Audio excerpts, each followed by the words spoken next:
De même que nous avons trouvé une multitude de parallèles entre Apocalypse 10 et Daniel 12, nous allons trouver encore beaucoup d'autres parallèles entre Apocalypse 11 et Daniel 12. Et laissez-moi vous lire ce passage de Daniel où il est question de deux témoins.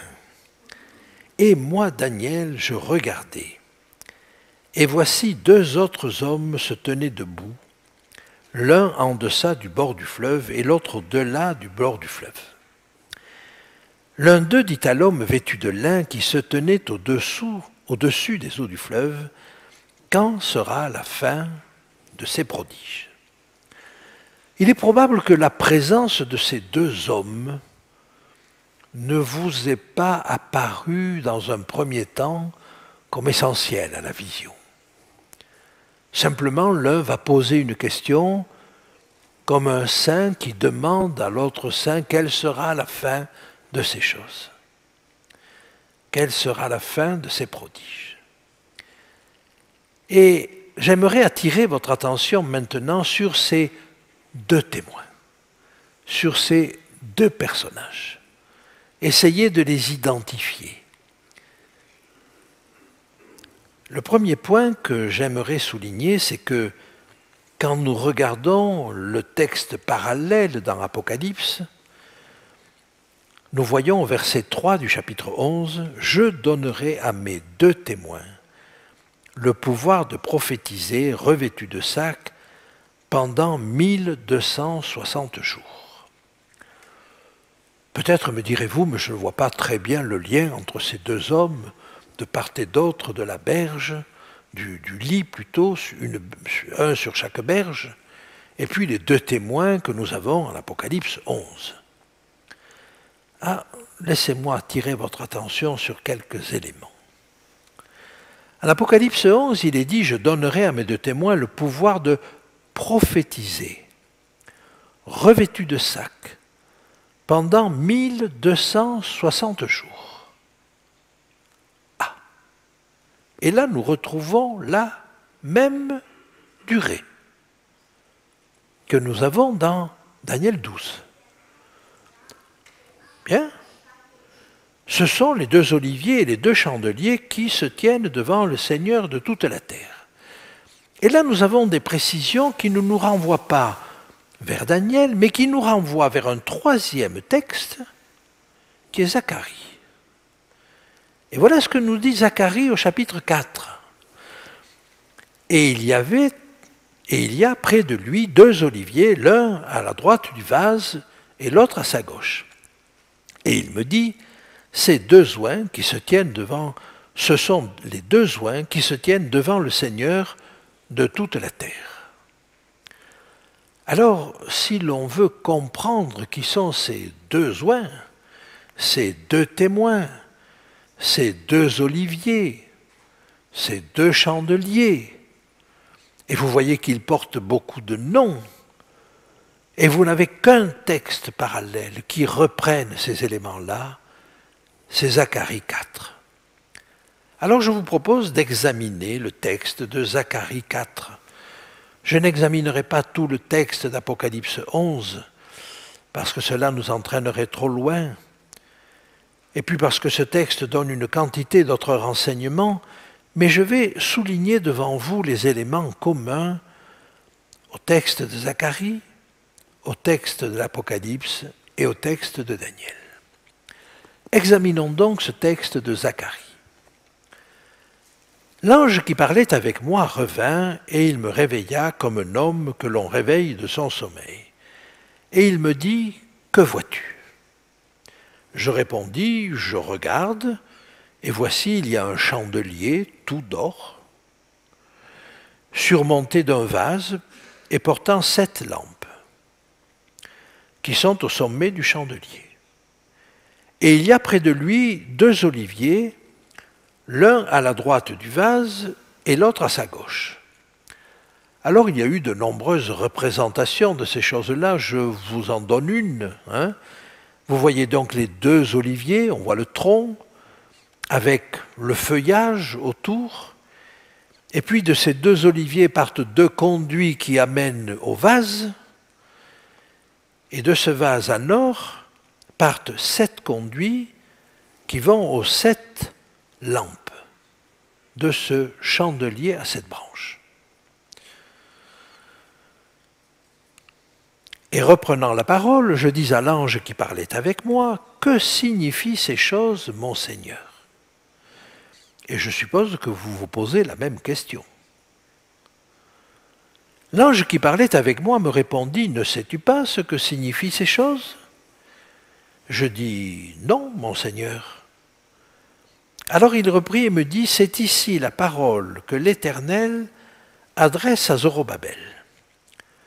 Ce n'est ni par la puissance, ni par la force, mais c'est par mon esprit, dit l'Éternel des armées. »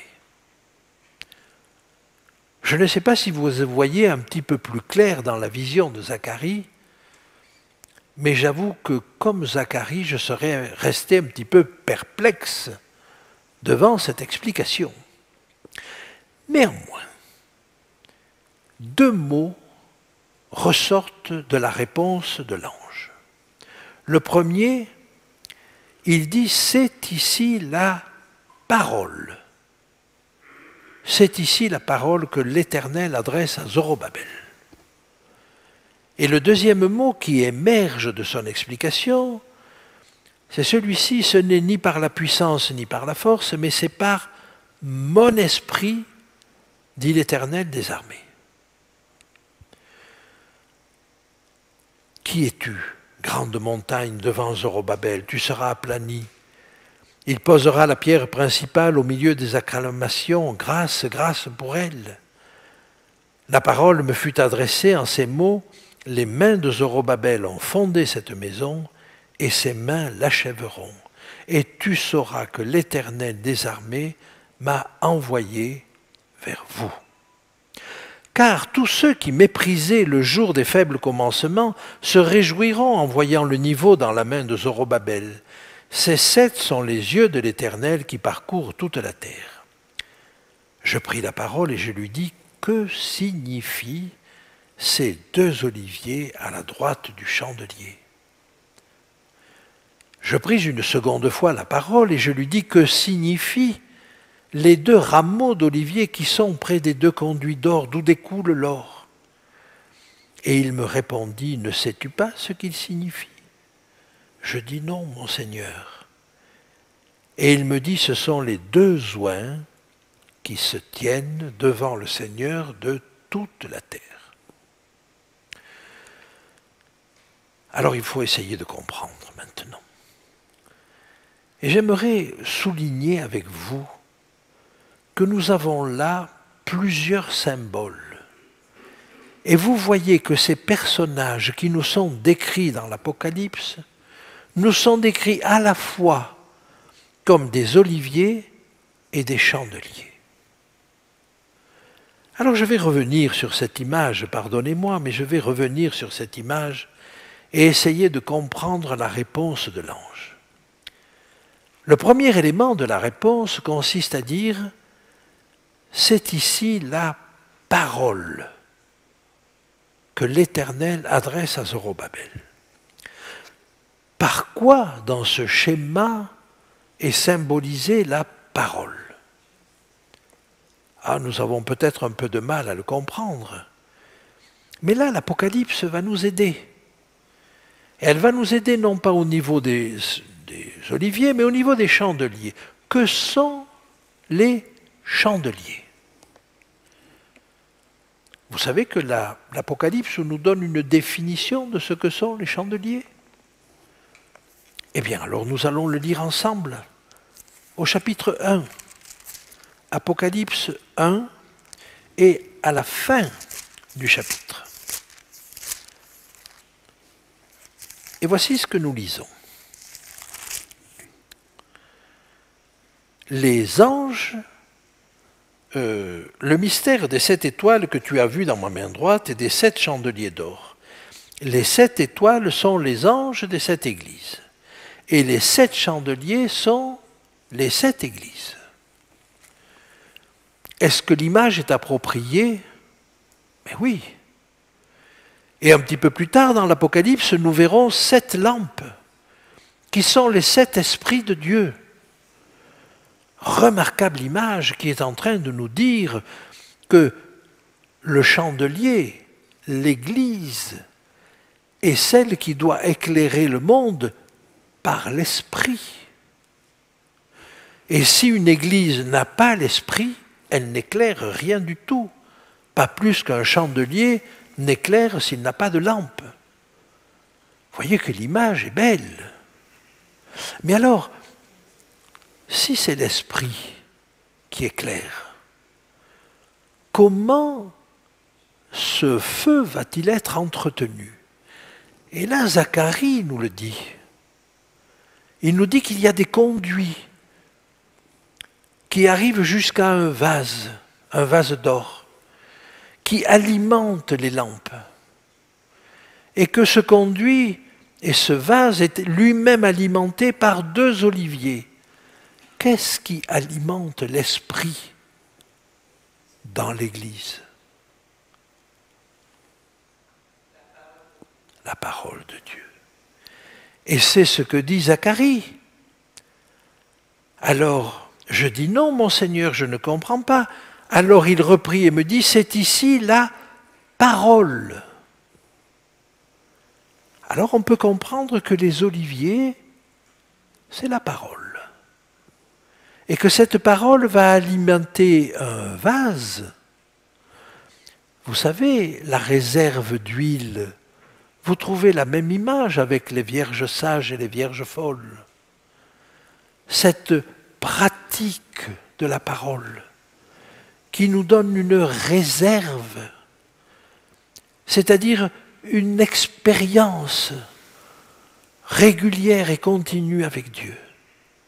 Et alors cette parole va de nouveau, par l'esprit, c'est comme de l'or, va alimenter les lampes. Alors voilà une belle image, et je vais retenir ça simplement. Bien, alors on continue notre exploration, et après avoir vu tout cela, j'aimerais arriver donc à cette double signification. C'est-à-dire que dans l'Apocalypse, ces 2 témoins sont à la fois des oliviers et des chandeliers. À la fois des éléments de la parole, et souvent on a avancé le Nouveau et l'Ancien Testament, ce qui me paraît assez raisonnable compte tenu de la définition qu'on a vue de la parole. Mais ce sont aussi 2 églises, 2 groupes de personnes. Peut-être inspirés un groupe par l'Ancien Testament, l'autre inspiré par le Nouveau Testament, et je vous livre ici l'approche qu'en a Jacques Doucan. Il voit, lui, des chrétiens inspirés du Nouveau Testament, mais qui tiennent ferme pour la loi. Et puis des Juifs qui tiennent ferme pour la loi, mais qui reconnaîtront Jésus comme leur sauveur. Je vous le livre sous toute réserve, mais l'idée me paraît intéressante. Alors, 2 sources inspirées, Ancien et Nouveau Testament, 2 populations. Un même symbole. Pourquoi? Alors on va essayer d'aller jusqu'au bout. Simplement, je vous signale qu'au chapitre 9 et au verset 11, à la 5e trompette, on nous donne le nom en 2 langues de l'ange qui dominait sur les sauterelles. Il s'appelait en hébreu Abaddon et en grec Apollyon. Pourquoi nous le donner dans les 2 langues? Sinon peut-être parce qu'on s'adresse à 2 populations. L'une surtout nourrie de l'Ancien Testament et l'autre surtout nourrie du Nouveau Testament, mais qui ont besoin d'avoir les 2. Mais voyez, sur une culture différente. Alors j'aimerais maintenant établir tous ces liens dont je vous ai parlé entre Daniel 12 et Apocalypse 11. En Daniel, vous avez 2 témoins, un de part et d'autre du fleuve, un de chaque côté du fleuve. en Apocalypse, vous avez les deux témoins aussi qui vont prophétiser. Il est question dans Daniel de 3 temps et demi. Il est question dans l'Apocalypse de 42 mois ou de 1260 jours. Le peuple de Dieu est persécuté à mort. Il est complètement écrasé. La force du peuple saint est entièrement brisée dans Daniel. Dans l'Apocalypse, la ville sainte est foulée et le peuple est complètement écrasé, persécuté à mort. Daniel et Jean sont acteurs dans leur propre vision. Ah, ça je crois que c'est intéressant. Avez-vous noté que dans cet épisode de Daniel, Daniel pose une question. C'est-à-dire qu'un des personnages de la vision pose une question à celui qui est vêtu de lin et qui est au-dessus des eaux du fleuve. Et puis, vous avez Daniel qui pose une question. C'est-à-dire qu'il devient un acteur dans sa propre vision. Il regarde un film, puis il rentre dans le film. Et il devient un acteur. C'est assez rare pour pouvoir le signaler. Mais avez-vous noté que Jean fait la même chose? Jean a cette vision d'un personnage qui jure, qui tient un livre à la main, et qui va lui tendre ce livre. Et ce livre, il va le manger. Et une fois qu'il l'a mangé, on lui dit, il faut encore que tu prophétises sur beaucoup de peuples, de nations, de langues et de rois. Il devient acteur dans sa propre vision. J'ai envie de dire mieux que ça. Quelque part, on peut les identifier chacun à un des personnages de la vision. Je reviens à Daniel. Un des deux personnages pose la question, quelle sera la fin de ces choses, la fin de ces prodiges? Et on lui dit, voilà, la force du peuple saint sera entièrement brisée. Et Daniel n'est pas satisfait, il rebondit, il s'identifie à ce personnage, et il continue la question, il dit, mais quel sera l'après de ces choses, l'issue de ces choses? Et vous vous rappelez de cela. Alors on va lui répondre de la même manière. Un petit peu comme si Daniel pouvait s'identifier à l'un de ces personnages. J'en viens à Jean. On dit à Jean, il faut que tu prophétises encore sur beaucoup de peuples, de nations, de langues et de rois. On continue la vision, et voilà qu'il y a 2 prophètes. Parce que ces 2 témoins et ces 2 oliviers vont prophétiser. Est-ce que vous voyez à quel point Daniel et Jean sont impliqués dans cette vision, chacun dans leur vision, et combien ils ressemblent à l'un des personnages qui sont là? Alors laissez-moi avancer, et laissez-moi vous montrer et vous rappeler toutes les ressemblances qu'il y a entre Daniel 12 et Apocalypse 11. Je devrais dire Apocalypse 10, excusez-moi, c'est une erreur d'écriture. Je vous l'avais déjà montré, mais on fait un petit rappel. Vous avez d'abord un homme qui jure, mais c'est l'homme en lin, c'est l'homme vêtu de lin, c'est Michaël. En Apocalypse 10 plutôt, excusez-moi, c'est un ange puissant qui jure. Mais la description qui en est faite est identique à celle de Daniel 12. Et on comprend que c'est Jésus. Alors cet homme est Jésus des 2 côtés.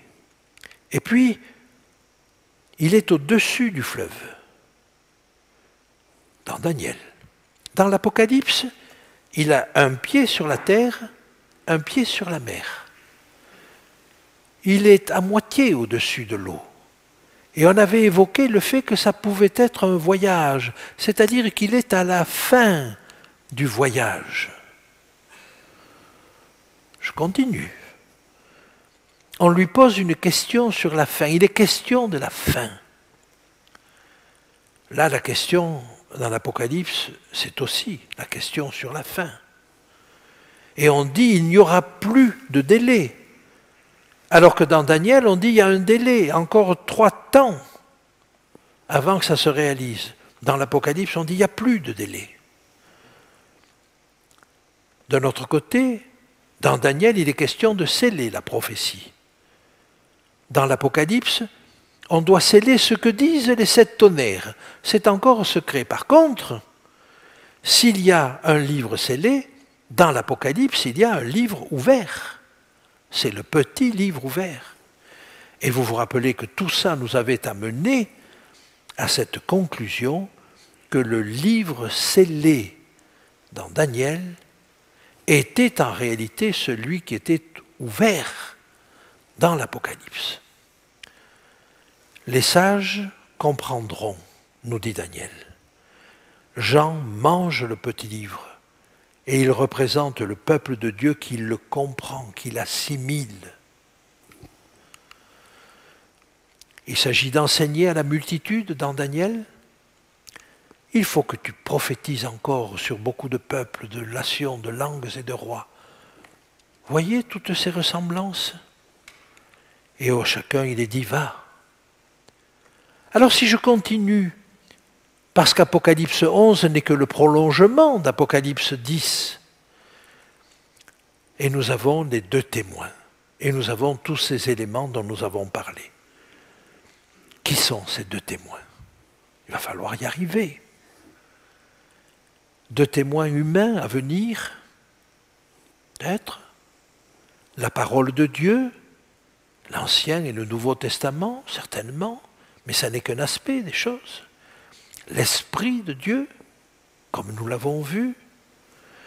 Et puis on pourrait voir sur la base de la description de ces 2 témoins, qui peuvent faire tomber l'eau du ciel ou arrêter l'eau du ciel, ou qui peuvent changer l'eau en sang, qu'en réalité, il s'agit de Moïse et d'Élie.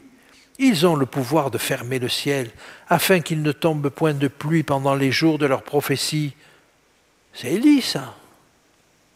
Et ils ont le pouvoir de changer les eaux en sang et de frapper la terre de toute espèce de plaie chaque fois qu'ils le voudront.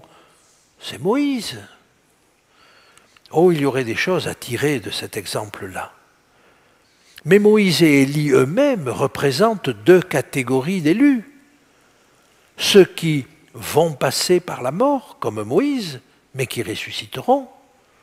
Et puis ceux qui ne passeront pas par la mort, comme Élie, qui sont enlevés. Ceux qui gardent la foi de Jésus, juifs et chrétiens. Alors, j'aimerais maintenant avancer un petit peu plus sur le symbole des oliviers qui fait penser à la parole, à l'Ancien et au Nouveau Testament. Le symbole des 2 chandeliers fait penser à 2 peuples, à 2 églises. Et je vous avais cité le nom du destructeur qui était donné en 2 langues. Jean et Daniel, acteurs dans leur prophétie, je vous en ai parlé, dans Daniel 12:8 et Apocalypse 10:11. J'aimerais maintenant, je vous ai dit, Jean et Daniel identifiés à un personnage de la prophétie. Jean est appelé à prophétiser et Daniel pose une question comme l'un des personnages. Le voyage prophétique, je vous en ai parlé. D'un côté, il est au-dessus des eaux du fleuve et de l'autre côté, il a un pied sur la terre et un pied sur la mer. Mais qui se tient aux 2 bouts du voyage? Vous avez la réponse? Alors laissez-moi avancer encore un peu si vous n'avez pas tout à fait la réponse. C'est une enquête policière.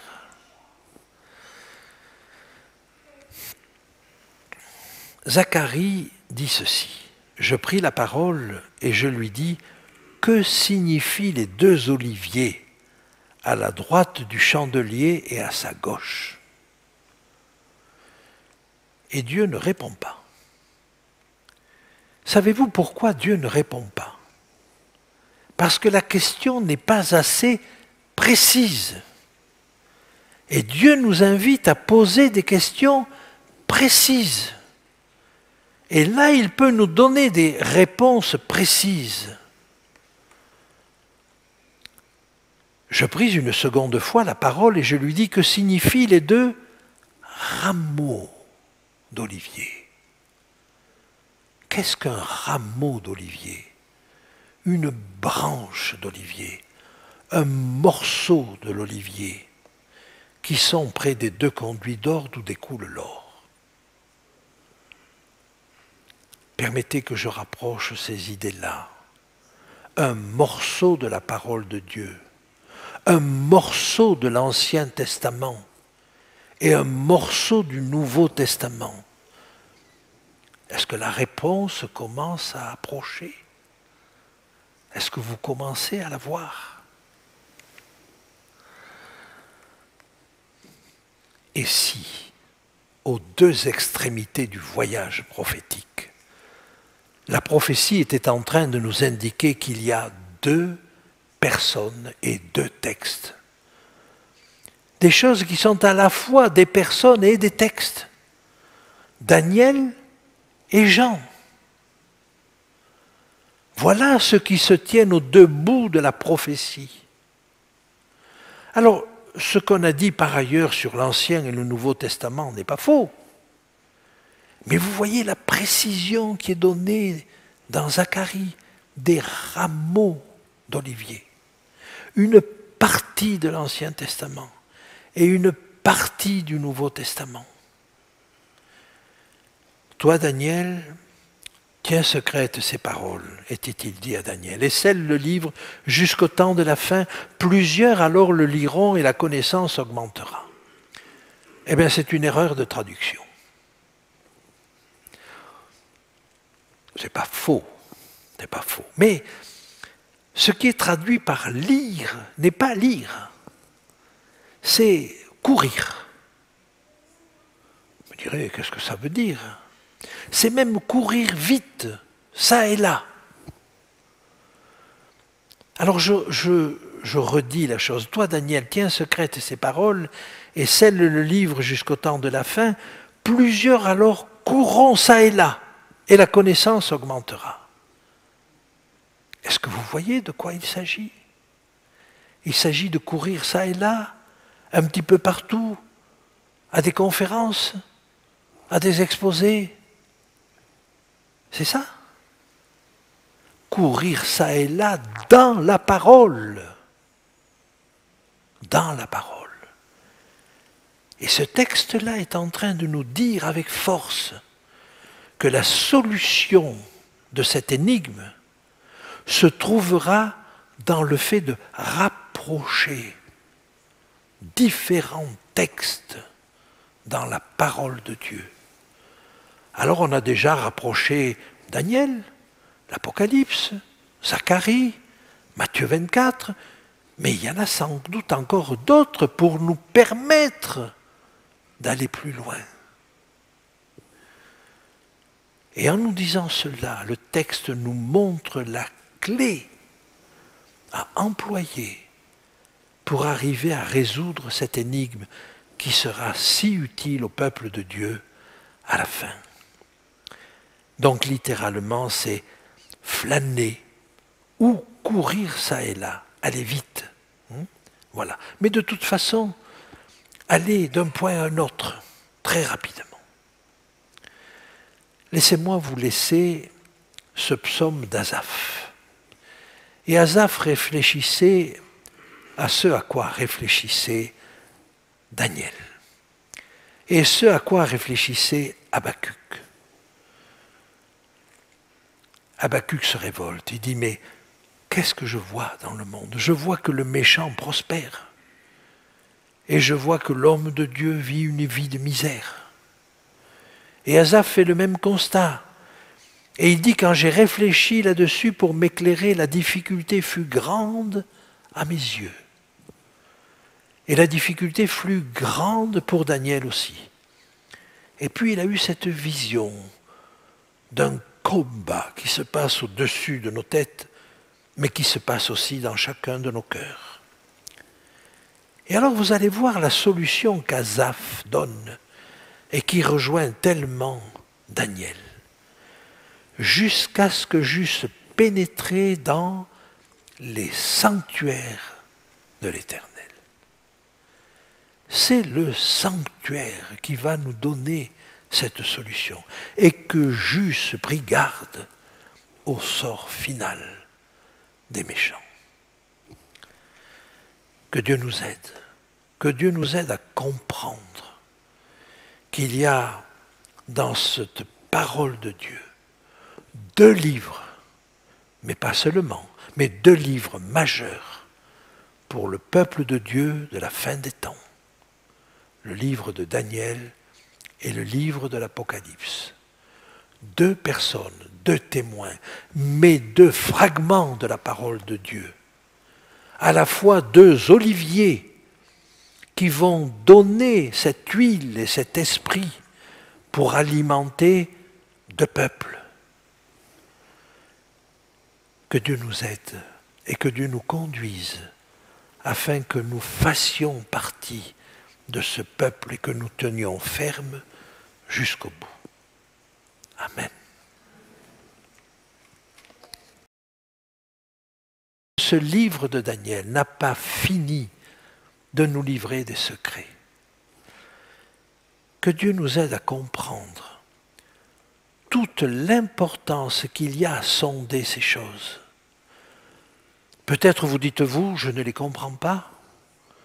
Oui, il y a des choses que nous ne comprenons pas.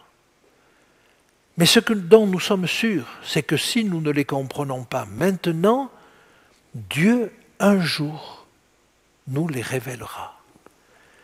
Et ce qu'il nous révélera à ce moment-là sera essentiel pour la prédication.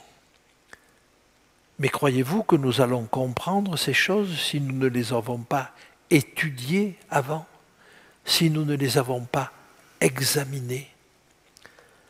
Alors ne perdez pas courage, ne perdons pas courage. Dieu ne nous a pas donné ces choses pour qu'elles restent indéfiniment cachées. Un jour, il fera en sorte que son peuple en découvre la teneur. Et il dynamisera son peuple pour répandre la bonne nouvelle jusqu'aux extrémités de la terre. Merci de votre attention.